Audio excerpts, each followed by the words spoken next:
I am Felicia Flowers Smith. I'd like to thank TC Band for the invitation to speak this morning. Um, Building wealth in the Black community is one of my passions.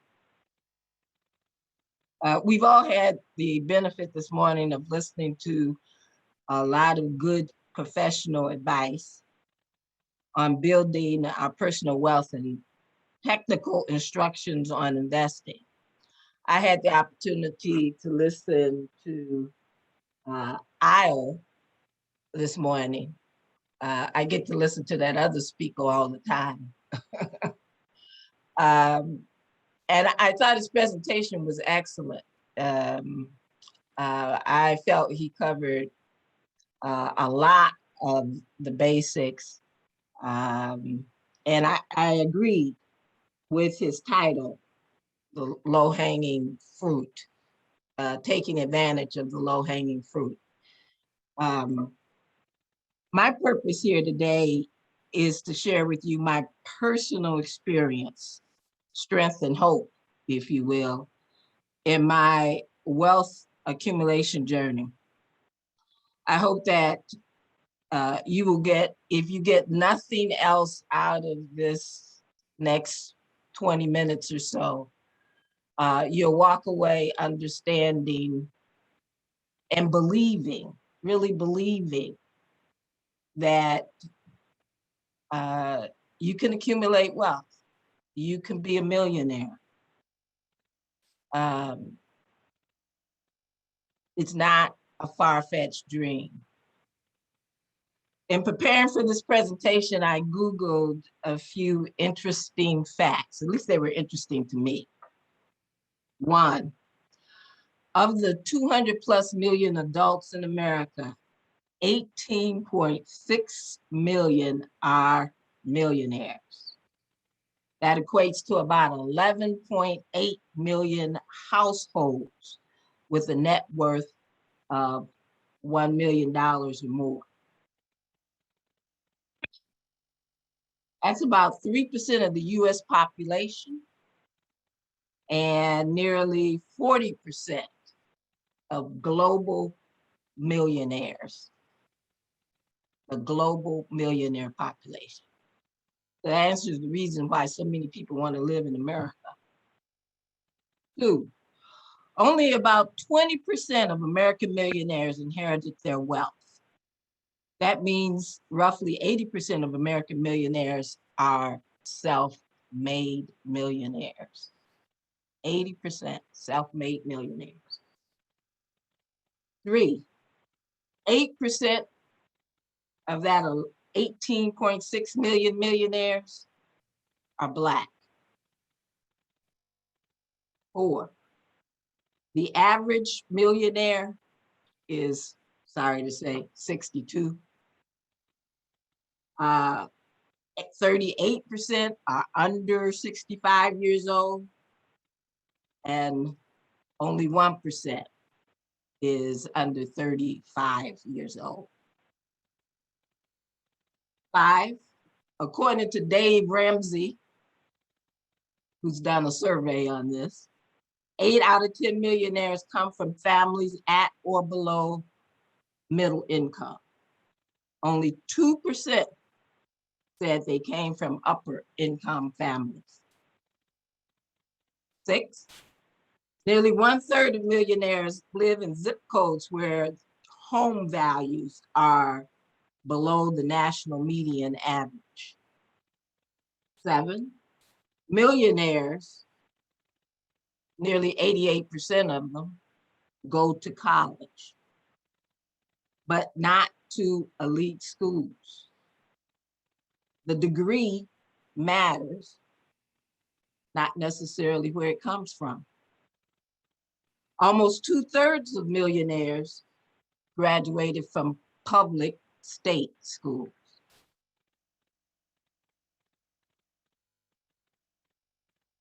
8, only 31% of millionaires average $100,000 or more a year over the course of their career. And 1/3 of millionaires never made $100,000 in the entire extent of their career. So I share these facts with you to reinforce the notion that becoming a millionaire is not a far-fetched dream.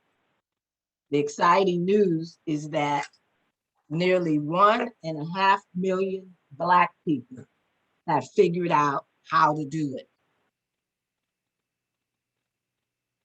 If it worked for them, it can work for you. I'm happy to say that I am one of the 1.5 million, and I believe you can be one of them too. I'd like to share with you what it took for me to achieve financial independence. I call it financial independence as opposed to wealth because everyone has a different idea of what wealth is. I'm sure that Oprah Winfrey would look at me and laugh.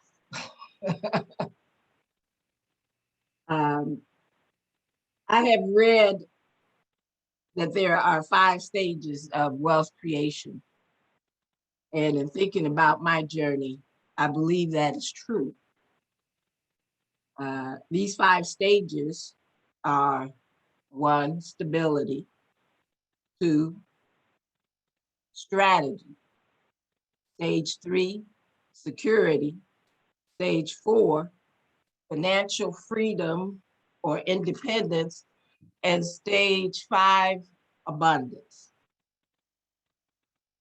Although I did not invent these 5 stages, some other smart person did, I do believe they're right. I agree with the 5 stages as they relate to my journey, except that I would, in considering my life experience, I would make stage 5, abundance, stage 1.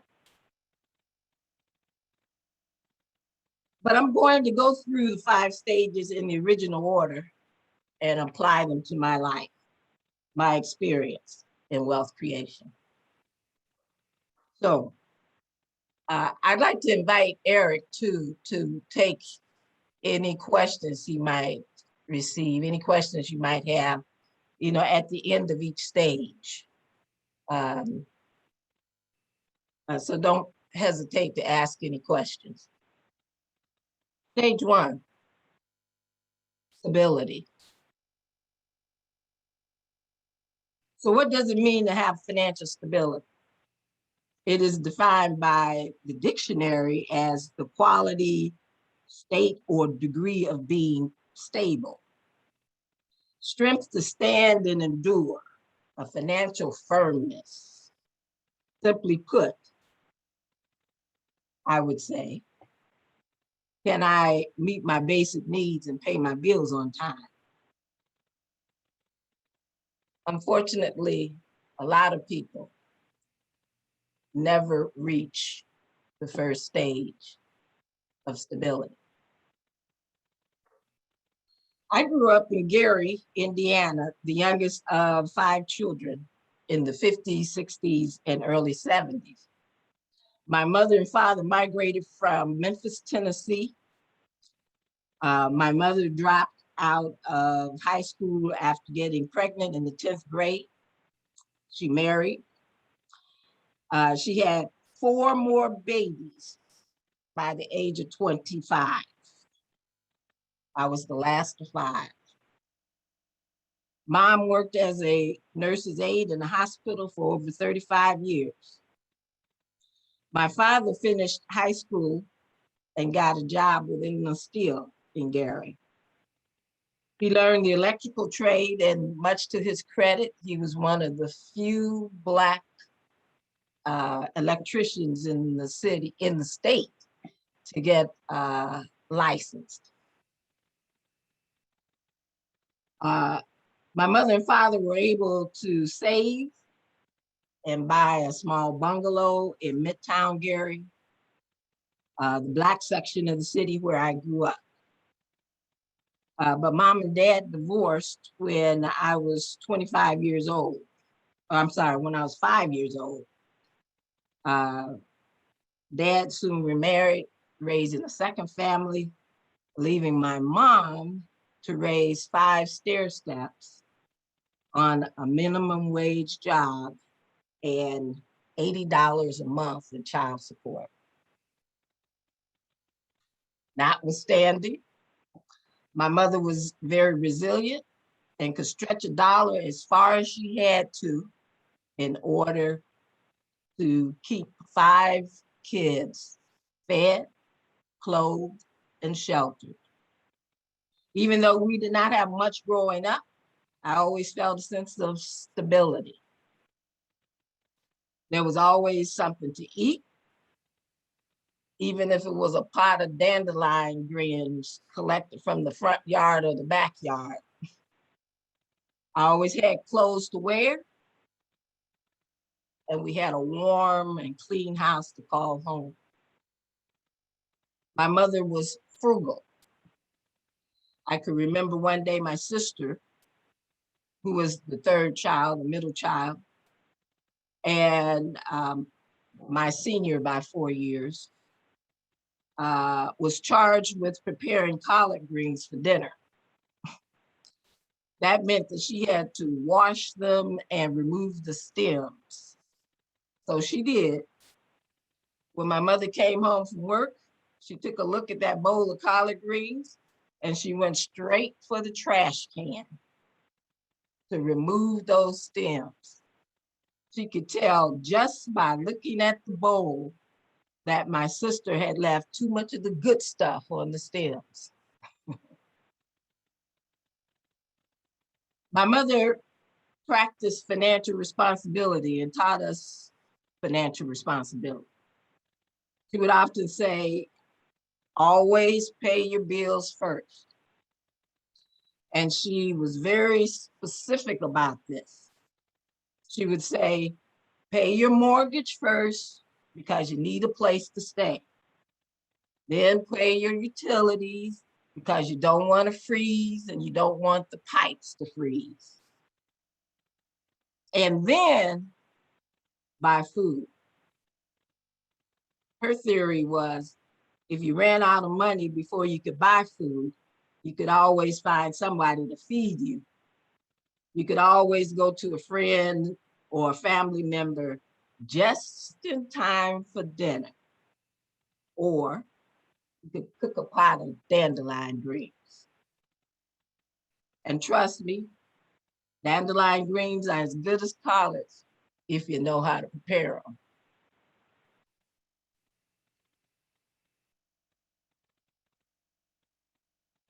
And even though my mother never had much extra money, she always managed to save a little for a rainy day.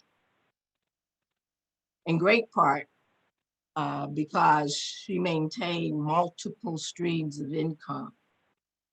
In addition, doing shift work at the hospital, she crocheted garments and was a seamstress. Her gig income would mostly go to her savings for a rainy day. That advice put me in good stead. I think I may have been more fortunate than many in that I received so many good lessons on financial responsibility from my mom, in addition to being able to witness her manage. I also had the advantage of when I finished high school and left my mother's house, I went straight to college where I had a room, food, and tuition paid for. Uh, I was very fortunate in that respect. I got full scholarship, or nearly a full scholarship. So I incurred very little debt during that period of time. I graduated from college with only 600. I graduated from college with only $2,600 in student loans and rushed to pay that off. Listening to my mother all those years, I developed an aversion to debt, made $12,000 my first year out of college and paid off the student loan before going to graduate school. It did not take me long after I graduated from college to figure out that I was not ready to go to the workforce. So I planned to go to graduate school. And the great thing about being poor in the 70s is that if you were willing to go to school in the boonies, you could always find a school to pay your way. To pay your way. Which I did after applying to about 20 different graduate schools. I made it through Creighton Law School with no debt because I got a full ride. And my scholarship took care of me, again, food, a place to stay, books, tuition, plus a small monthly stipend. What more could a girl ask for? I had stability. I remember feeling so fortunate that I sent my mother the balance of my checking account from my summer job, $2,600. Mom was shocked, amazed, and happy. At that point, I started law school with no debt, no income, but no debt. My net worth was literally zero. No debt and no assets. I finished law school with no debt and with a little bit of money in the bank from summer internships. And upon graduation from law school, I got a job. I made $20,000 a year as a lawyer with one of the local law firms. And I felt rich. I entered stage 2, strategy. If there are any questions so far. No questions from the group so far. Okay. So I entered stage 2, strategy. My first paycheck as a lawyer was more money than I ever made in my life. I was 24 years old and I was single. My gross was $1,600. After state and federal income taxes, it was about $1,250. The law firm offered a 401k match. I decided to save 20% of my gross because that was the advice I had gotten from reading Money Magazine. Growing up in Gary, I had decided that I wanted to be a millionaire, so I read Money Magazine. Money Magazine suggested 20% of gross was the magic number to get there. It was explained, it also explained the 20, 50, 30 rule. You heard that spoken about earlier in the session. It was referenced as the 50, 20, 30 rule, but I call it the 20, 50, 30 rule because I think you're thinking, I can't remember the term they use. Oh, it's all about perspective. That was the term. It's all about perspective. And my perspective is save first and then take care of the rest. So the 20, 50, 30 rule, I would save 20% of my gross, spend no more than 50% on fixed expenses and 30% on variable expenses. My rent at the time was $215 a month plus utilities. I didn't have a car. I walked to work And although months later, I was gifted a car from a senior partner, I could, I was, it was old and had a lot of miles on it. I had to learn how to drive a stick, but it served my purpose.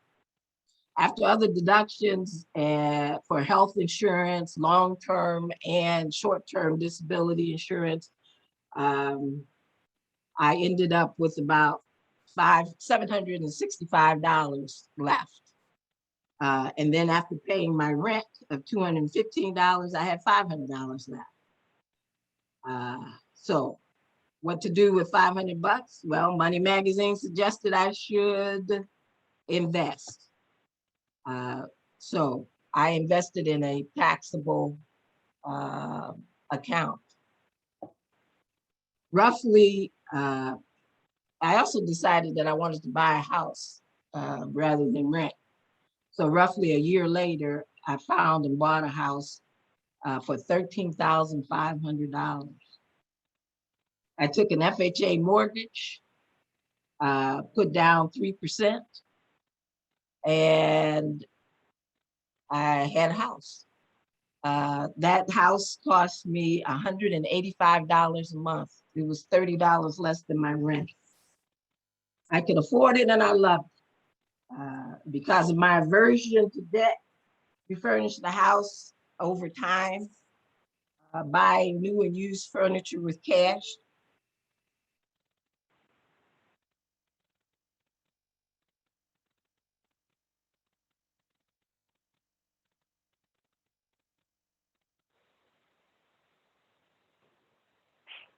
Looks like there might be a connection issue for Mrs. Flowers.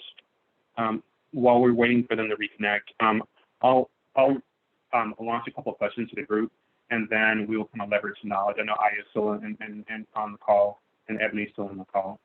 Ebony, is everything okay on? Yep, we are switching computers. Got it. I'll pitch a question to Aya while you guys get, or you guys start. Okay. Can we? You're good. You're on. Oh, I'm on. Okay. Let's see. Where were we? Sorry about that. We ran out of juice. You're generating a lot of. That makes sense. Okay, let's see. Where were we? Stage one.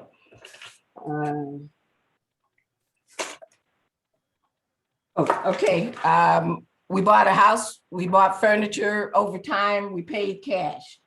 By that point, I had also acquired 2 or 3 credit cards. Money Magazine suggested to me that using credit cards was good for building excellent credit, provided that I paid off the balance each month. So I paid for most purchases with credit cards, but religiously paid them off in full every month. I loathe the idea of paying interest on credit card balances. So I religiously paid them in full.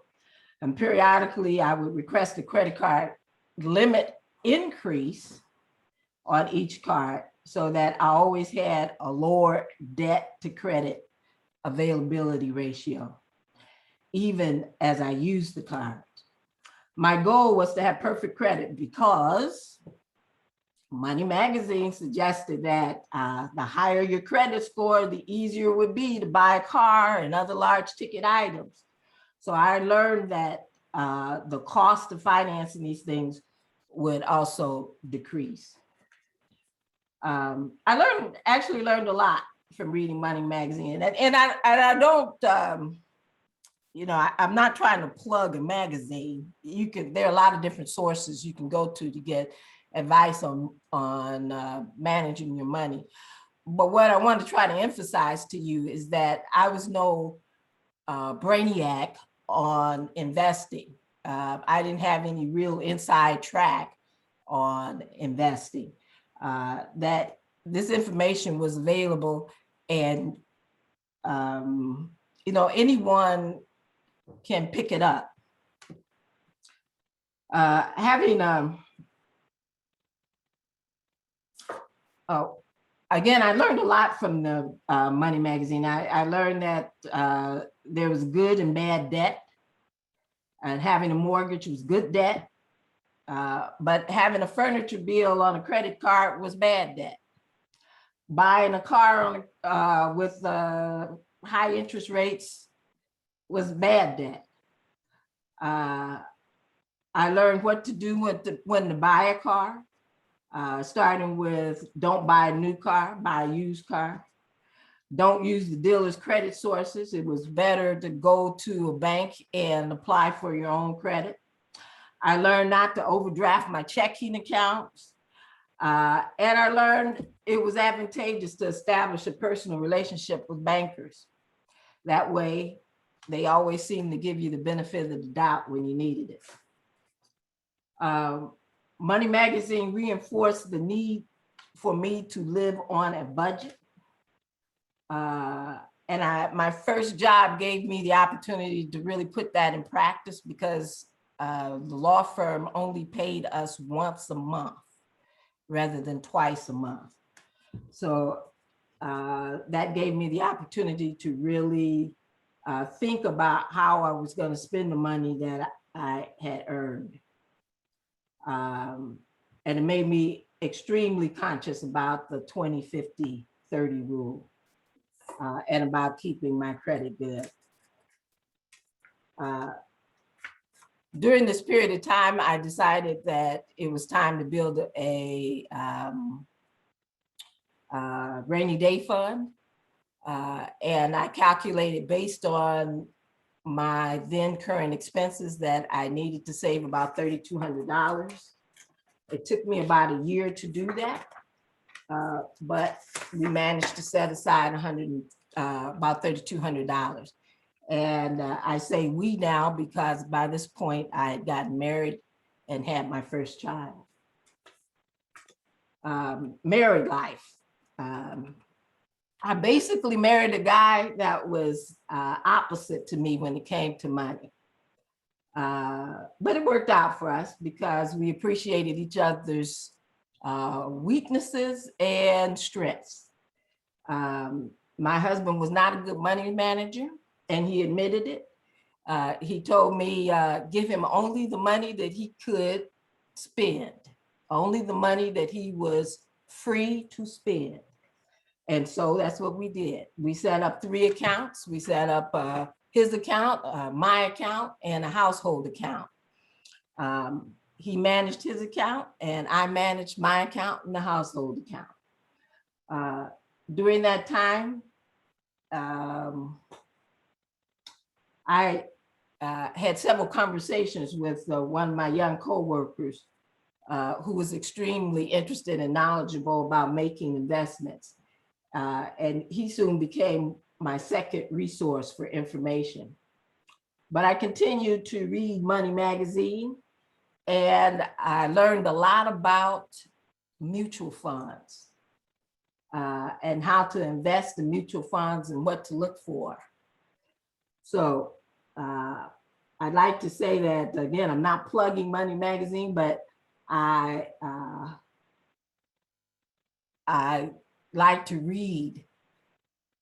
I like to read, and it was one of the few magazines that was available to me at the time.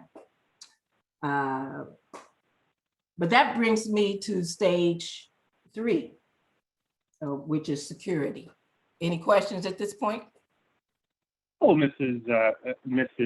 Flowers-Smith, just a context, you clearly have more knowledge and information than we have time allocated on the agenda, so we own that from a scheduling perspective. There were a couple of questions that I wanted to share. The first one is, having started in Gary, what is your advice for people who know they can create their own, like she did, in finding a grad school? I'm sorry, say that again. What was your advice? And yeah, it looks like the questions around grad school. Yeah. Maybe, Solomon, can you clarify the last part? Yeah, definitely. Definitely. So I mentioned in my question that building wealth can be a function of individual welfare as well as the opportunities around you in your environment. And so having, spent time and lived in Gary, I wanted to know what your advice was for people on how they can create their own opportunities to achieve their goals, much like you did in finding a grad school out in the boonies that, you know, was willing to cover that cost tuition. That's a good question. You know, needless to say, when I graduated from high school and went to college, I knew my mother didn't have any money to pay tuition. So my number one goal was to find a school that would pay my way, would give me a full scholarship, whether grant or academic scholarship. And then the same thing was true for graduate school, because I went straight from undergrad to graduate school. After about 9 months off, I went to graduate school. You know, and the magic, and there's no magic. I literally applied to 20, 30 different schools. Now, I will say that I had good grades. I had an A average in school. So that helped tremendously. But I wasn't looking for a school with a name. I was looking for a school that offered, you know, the major that I wanted, the degree that I wanted, and first and foremost, was willing to pay my way. At the time, I didn't even realize, to show you how naive I was, I didn't even realize that I could get a loan to go to school. So the only way I could go to school was to get some financial support. You know, there were publications out with, you know, big books, thick books with names of colleges and universities and what major they offered. I literally just flooded the market with applications. Thank you. Appreciate you. You're Got welcome. it. Thank you, Solomon. So we have a few more questions in the chat, Mrs. Flowersmith, and then there are a few that I wanted to kind of share that came in from the questions, if you're okay with that. Sure. And from a perspective, we ask for your patience here, and if people are fully actively engaged in this conversation, and so we want to be respectful of your time. Those who have a hard 12:30 cutoff, we respect that, and we appreciate that, and please fill out the survey and provide us feedback around that. But for those who are comfortable sitting on for a few more minutes and listening to the wealth of knowledge that we currently have access to, please do. So thanks again, and we'll look at that from a board perspective on timing going forward. So a couple questions from the feedback from the survey. What are the common pitfalls or missteps that you have seen Black people make, and how do we avoid them? It's a good question too. You know, I think not only Black people, but just people overspend. We overspend. I mean, I didn't get the chance to get to the stability or the strategy stage, which is third stage, but it's important not to overspend. The reason I talked about my my start with a zero net worth is to emphasize the fact that it's the debt. Incurring debt brings us down. If we overspend, if we spend more than we make, we never have the opportunity to earn. You know, I consider my little 20% that I put in my savings and my investment accounts as my worker bees. They are working for me when I'm sleeping. They are working for me when I'm working. They are working for me when I'm playing. They are constantly working. And the nice thing about worker bees is that worker bees make babies. You know, my investments in the mutual funds pay dividends. I reinvest those dividends. Those reinvested dividends pay dividends, and on and on and on.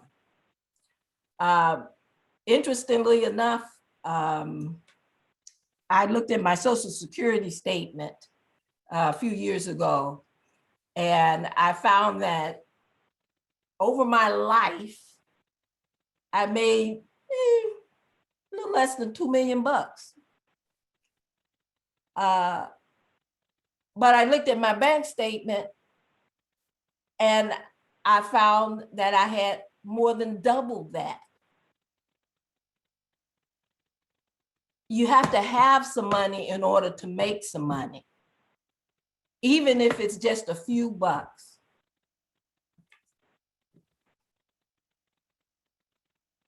Any other questions? Uh-oh, I muted him. How did I do that?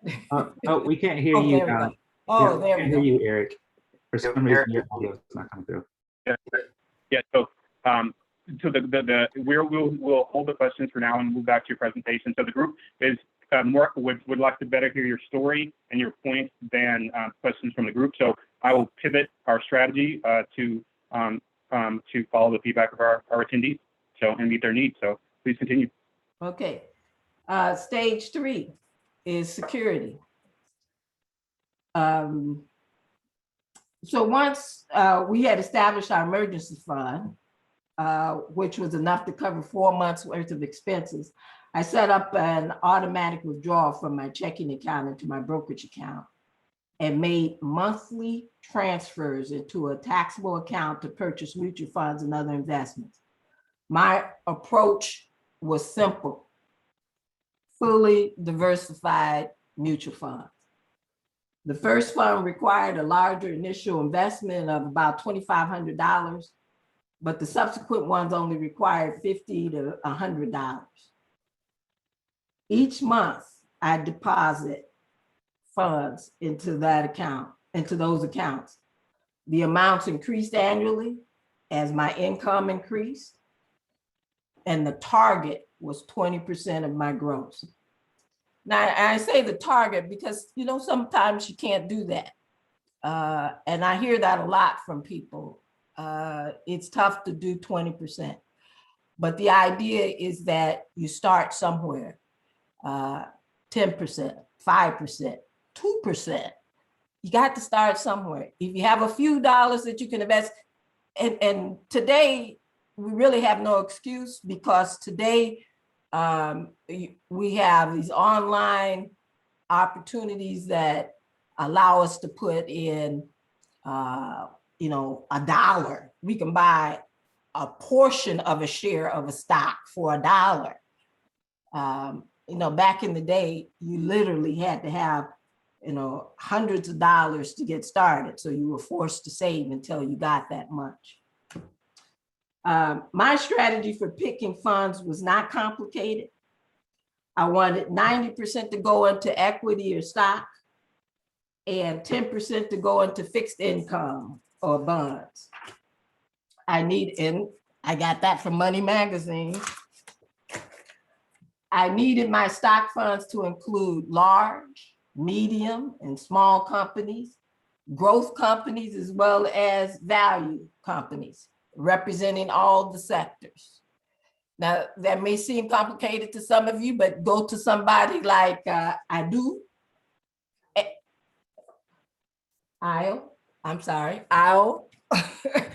and he would be more than happy to help you set up a good diversified mix.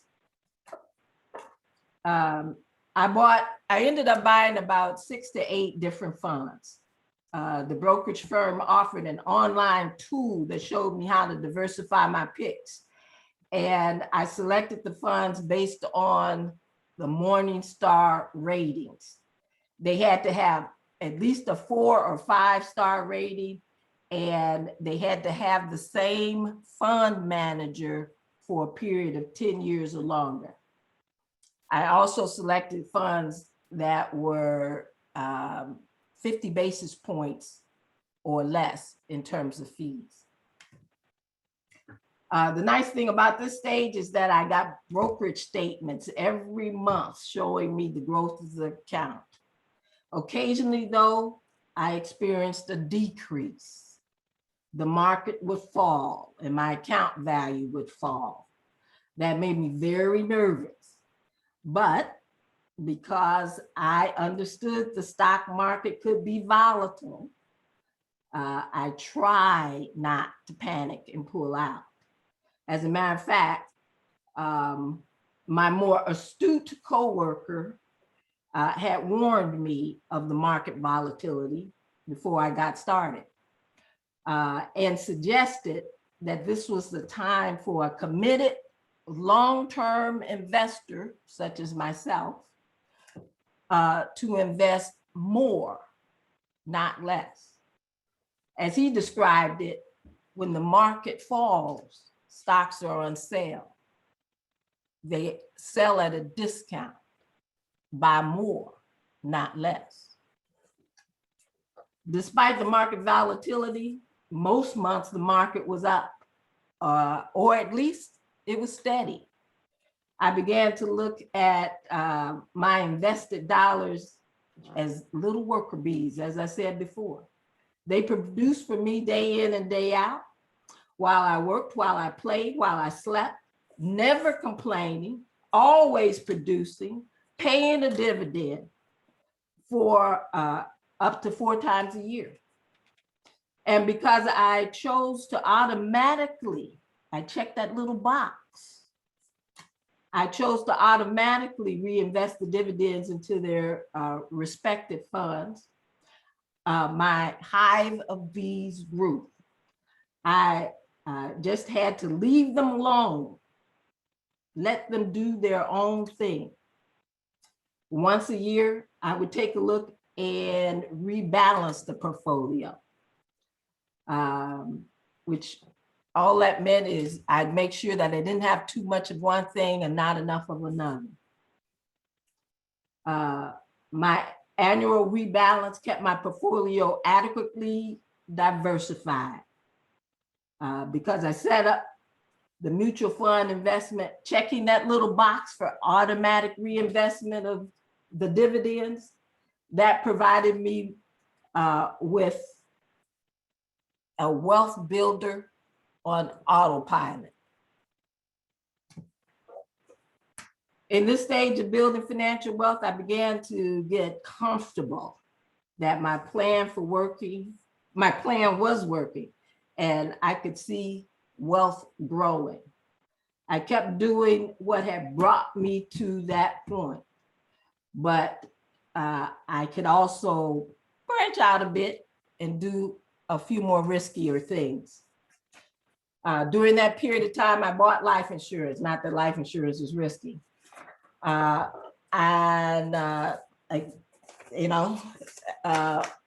resource told me that buying term insurance was better than buying whole life. So I bought term insurance, and I purchased enough term to cover my mortgage balance and to replace my income for several years. I thought that was important for me because my husband was a stay-at-home dad for the most part. In addition to getting life insurance, we took the time to create a will. We each got a will, power of attorney, and health directive. With kids, I felt that that was extremely important to have. You never know what's going to happen. Raising children. My mother gave me a good foundation in money management, and I wanted to do the same for my kids. We demonstrated good financial responsibility by living well within our means, saving, investing, and sharing information with our children and their friends about debt, credit cards, saving, and investing. Our kids had investment clubs with classmates and friends in elementary school and secondary school. I also helped them establish good credit. When they were in elementary school, I literally took out credit cards. I had credit cards issued in their name. I didn't give it to them, but they got cards on my account in their name. And because I maintained excellent credit, they had a history of excellent credit by the time they graduated from college. Each of my kids graduated from college with 800 credit scores. This made it easier for them to rent an apartment, buy a house, buy a car when they graduated. They were encouraged, even during middle school and high school, to own their own businesses. I can remember my daughter had a balloon business, which was very profitable, and she kept going until she graduated from high school. Public school education. During that period of time, it was part of my strategy to pay as little for education as possible. But I have to admit that I was very fortunate because we lived in Gary, Indiana, and Gary, Indiana was one of the few cities that actually had a 5-star elementary school. It was a gifted and talented program. I was able, thank God, to be able to put all 3 of my children in that gifted and talented program, and they did quite well. During that period too, because education was important to us, and we stayed close to the teachers and the administration in the schools. And as a result of that, the teachers and the administrators were good to us. There was hardly a summer that went by where my children weren't offered some special curricular program, some college sponsored camp, like engineering camp or math camp or arts camp, and all of this was free. So my children were able to take advantage of some excellent programs, even going to public school in Gary, Indiana.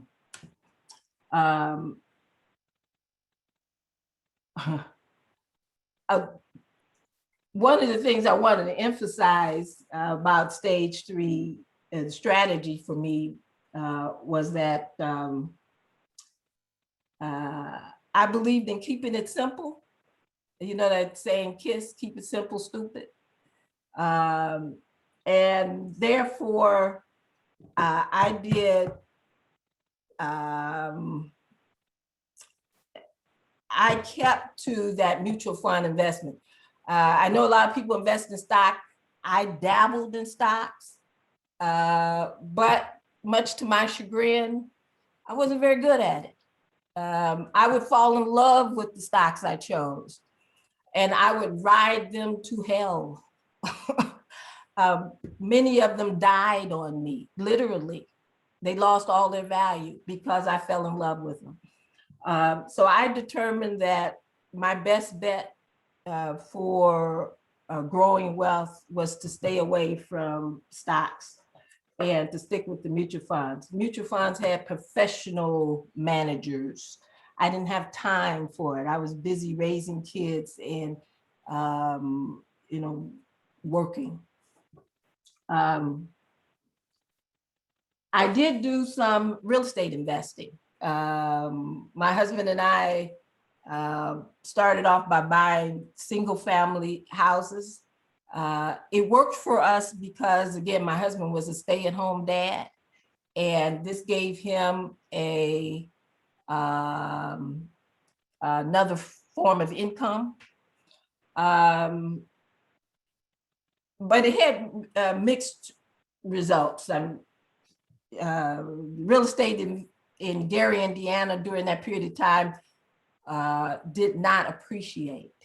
And oftentimes real estate in Gary depreciated.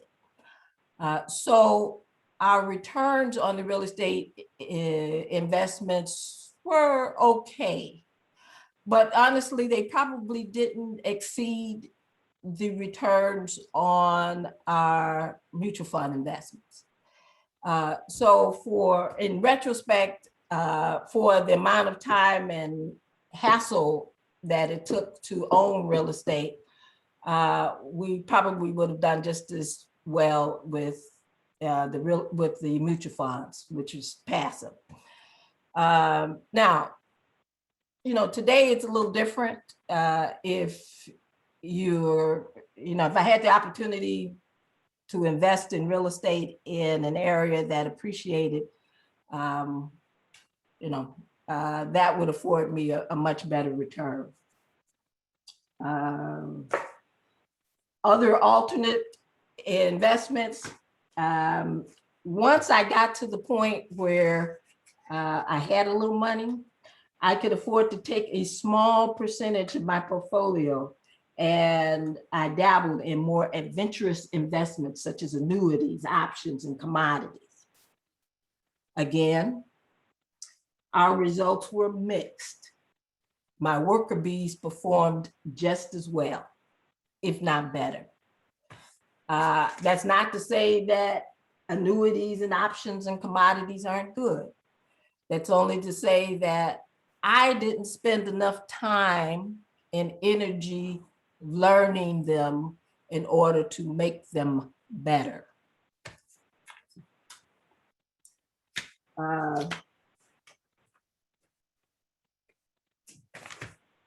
Today, knowing what I know about my investment discipline, I would advise my younger self to stick to the mutual funds. Today, I'd include ETFs, electronic traded funds, to that. But, for me, I was married, I had 3 kids, I had a demanding job. Although I liked the idea of investing for myself, I really didn't have the time and the energy to do it properly. So for me, I needed a more passive approach to growing my wealth. And I found that investing in mutual funds and later on in ETFs worked. It was like sitting in the rocking chair, growing wealth. College tuitions for the kids. I encouraged all my kids to go to college. They were told from day one that when they were 18, they could either join the Army, get a job, go to college, but they had to get out of my house. I had 2 boys. I wanted to make sure I didn't have any mama's babies. They heard me. We did save money for their college education, but we made a deal with our kids that if they could find their own money for college, we would literally split their college education funds with them when they graduated. That was obviously a good encouragement for them because all 3 of them managed to find financial aid and scholarships. So we did end up giving them a good portion of the money that we had saved for their college fund. I know there's, some debate about this. There are programs that are specifically designed for college savings. My attitude was, hell no. The problem with those programs is that it's difficult to get your money back if the kids don't go to college or don't need it for college. I chose to save the money in my taxable account, and that gave me control over it and basically allowed me to decide how it was going to be spent. And what wasn't needed went into my retirement. Cars for kids. Our kids, again, went to college. I told them, we made another deal with them. If they made, they maintained an A average during their freshman year, we would buy them a car. I felt that was a fair deal because they got to choose where they went. They got to choose where they went to college. And hopefully they were smart enough not to go to college somewhere where they couldn't maintain an aid. That worked out well. The only condition to us buying them a car was that they had to keep it for 6 years. They had to agree not to buy another car for 6 years. That worked. Entrepreneurship, during that period of time, it was possible for my husband and I to also start a business, which we did. It was a very small business, but it did add another source of revenue for us. And I think that was helpful. That, basically brings me to stage 5, which was abundance. I started my presentation by saying that I agreed that the 5 stages of accumulation were correct, but I felt that the 5th stage, which was accumulation, should have been 1. Someone asked, what are the biggest problems for Black people accumulating wealth? And I think this idea of abundance says a lot about that. Abundance means having more than enough, but I think it's more of a spiritual approach. We have to reach a point, regardless of where we are in our journey of accumulating wealth, where we can consciously decide that I have enough. And it's not until I reach that point that I'm able to squeeze out that extra dollar to put in my savings account, to put in my rainy day fund. It's that feeling of abundance that allows me to be happy with and satisfied with, 1 new pair of shoes as opposed to 4 new pairs of shoes. We are constantly being bombarded with information that would suggest to us that we need this and we need that. But the reality is we don't really need as much as we may think. We may want it, but we don't necessarily need it. And at some point, we have to make a conscious decision. I stood in my mother's bathroom when I was in the 11th grade, and I was getting ready for school one day. And I looked in the mirror and I said to myself, I wonder what I'm gonna be like when I grow up. And I didn't have a clue. I didn't have a clue of what I wanted to do or where I wanted to live. What I did have, though, was this inclination. I wanted to be a millionaire. And I can remember looking at myself in the mirror and saying, I'm going to be a millionaire. That's what I want to do. I'm going to be a millionaire.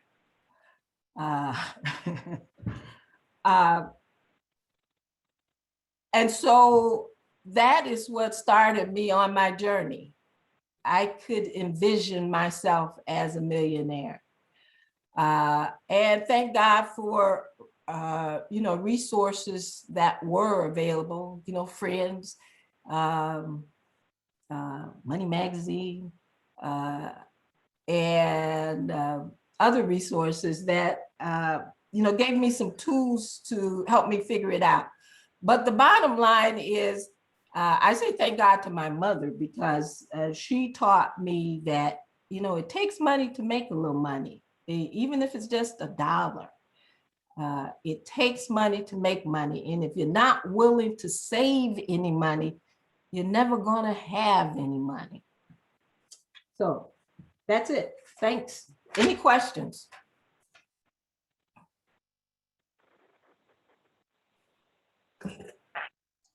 The floor is open for additional questions.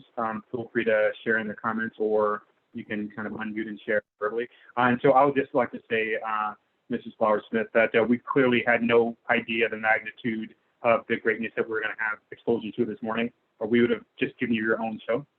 So that's my fault. I should have been made aware. Well, I'm sorry for all the little glitches. No, It's just great. happened. Are there any questions in the comments? Okay, so it looks like, what are the pros of the 529s?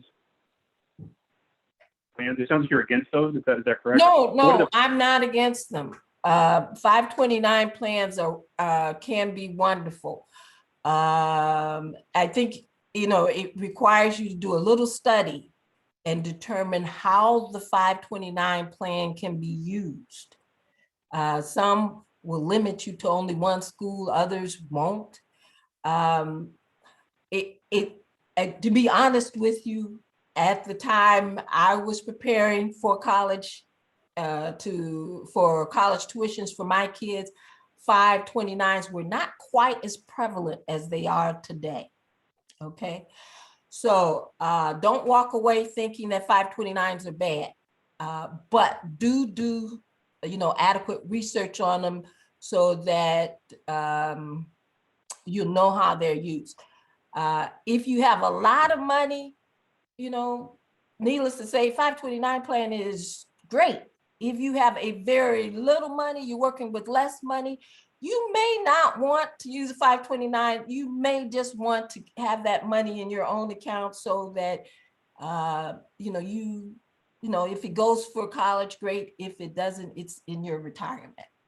I think a parent's duty to their children, and people can argue with me about this, and that's fine, is to be able to take care of themselves when they're 60 and 70 and 80 years old, and not put that burden on their children. Great. Thank you. Another couple more questions. First one, this one is, both of these are around kind of people that aren't doing as well. The first one is, how were you able to manage your own personal journey? And maybe this is not an analog to you, but maybe just a general question. But if someone's on a personal wealth journey that's going well, so they're on the millionaire path, but they have family members who aren't doing as well, how does one balance doing your thing and managing your portfolio while others in your family might not be doing as well? I've heard different perspectives around you never give your family money. I've heard you help everybody. What's your take on that, and how have you managed it personally? That is a super question. I told you I'm the youngest of 5. Unfortunately, one of my brothers has died. My oldest brother worked at a water company all his life, and he has retired on his military pension and his Social Security and a little money he got from the water company. Then my sister, who's the middle child, I call her, I'll buy grapes whenever I want to buy grapes sister. And my sister never believed in saving any money, never managed any money. She would buy whatever she wanted to buy whenever she wanted to buy it, and you couldn't tell her anything. Today, she lives on Social Security. Then my youngest brother, who went to the military, he got a trade. He's an airplane mechanic. But he was 58 before he got it together. Until he was 58, he really didn't have any money in the bank, no savings whatsoever. But something turned on at 58, and he decided to knuckle down. And I had a conversation with him 2 days ago, And he's literally talking about retiring now at 70. He's going to retire and he's looking forward to retirement, and he actually has money to retire with. So it's never too late. I don't believe that I am responsible for my siblings. Now, that said, I tell my sister all the time, what good is it to have a millionaire sister if you can't get any of it? Okay. Now, to me, that means I'm not responsible for her, but I can always give her a gift. It's up to me to decide how much that gift is going to be and how often I give a gift. I think the bottom line for me is I'm not responsible. Wow, that's great feedback.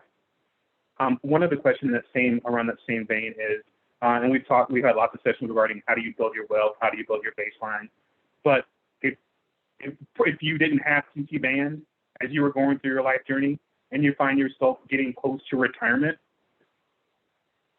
what are your suggestions? So one of our questions was, I'm getting close to retirement. I didn't have a financial plan earlier. I didn't make the best decisions when I was younger. I'm 50. What do I do? Make the decision now. That's all you can do. Decide now where you want to be in 10 years, 15 years, 20 years. One thing I've heard recently is that we might have to rethink retirement. What is retirement? Retirement is doing, what you want to do. Maybe you will want to work a little longer in retirement. 62, 64, 65 is not a magic age. Again, my brother, who didn't get it together until he was late 50s, he worked until he'll be 69 this year, and he's planning on retiring at 70. He's in good shape. Working actually proved to be advantageous to him because he got to travel all over the country on his job, all over the world, not the country, the world, on his job as an airplane mechanic. Go figure. And in the last 15 years, he's been able to set aside enough money that he now thinks he can retire comfortably. So start now. Great, thank you. Are there any other questions? I don't see any additional ones in the chat. I just see compliments for you, Mrs. Flower-Smith.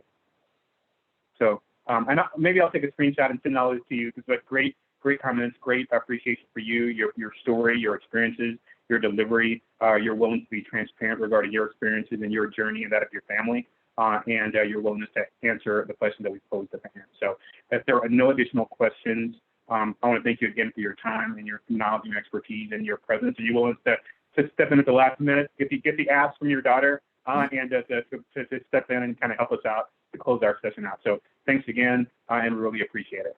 You're welcome. It's my pleasure. Thank you. Yes, thank you. Thank you. I want to just echo Eric's words.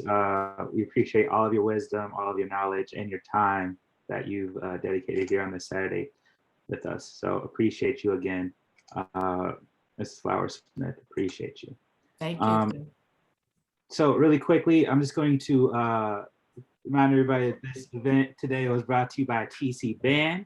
This is kind of our operating model. Again, our organization is dedicated to development through collaboration. So thank you to all of our board members here that you see pictured who are here with us today, and those of who couldn't be here. We appreciate your time and efforts. These are some of the organizations that were represented here today. We have, some of our corporate sponsors you'll see, but also other organizations, City of Minneapolis, ADP, YMCA. So thank you all for being here today. These are just some of the accomplishments and achievements that TC BANDD has been able to make happen over last 8 years, and we hope to be doing more of this. So again, if you're interested in either sponsoring TC BANDD or serving on the board, please let us know, because we would love your help in making this happen for everyone here in the Twin Cities. And then also, quickly, what's to come.